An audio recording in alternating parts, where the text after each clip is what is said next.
सांगली शहर उपविभागामध्ये आगामी सण आणि उत्सवाच्या पार्श्वभूमीवर कोणताही अनुचित प्रकार घडू नये यासाठी जिल्हा पोलीस दल दक्ष झाला आहे। विविध ठिकाणी बैठक घेऊन शांततेत सण साजरे करण्याचे आवाहन करण्यात येत आहे आणि यावेळी कोणताही अनुचित प्रकार घडू नये यासाठी शहरात सुद्धा पुष्पराज चौक येथे मॉक ड्रिलचं आयोजन केलं होतं। शहर विभागाचे उपाधीक्षक अण्णासाहेब जाधव यांच्या नेतृत्वाखाली पोलीस निरीक्षक संजय मोरे, किरण चौगले, बयाजीराव कुरळे यांच्यासह वाहतूक विभागाचे कर्मचारी सहभागी झाले होते। सायंकाळी 6 वाजण्याच्या सुमारास अचानक पोलीस फौजफाटा या ठिकाणी आला आणि यावेळी काही जणांनी पाण्याच्या बाटल्या पोलिसांच्या दिशेने फेकल्या आणि यावेळी प्रत्युत्तर म्हणून पोलिसांनी अश्रुधुराचा मारा करून या जमावाला पांगवलं।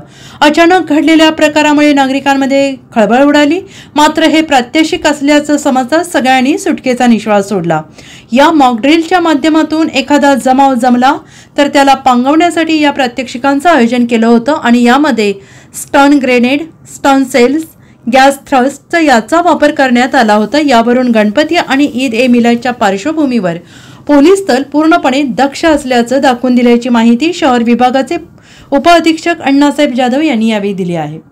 आज सांगली शहर उपविभागामध्ये एक मॉक ड्रिलचं आयोजन करण्यात आलं होतं। सदर मॉक ड्रिलमध्ये सांगली शहर उपविभागातील 4 पोलीस ठाणे, ट्रॅफिक विभाग तसेच पोलीस हेडक्वार्टर येथील अधिकारी अंमलदार त्या ठिकाणी उपस्थित होते।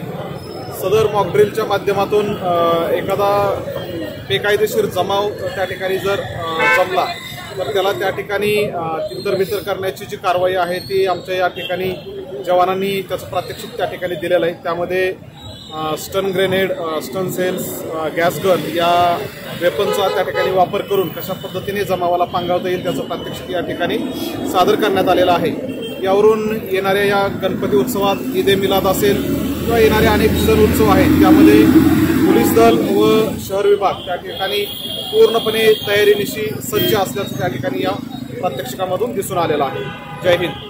Bureau report SBN Marathi, Sangli.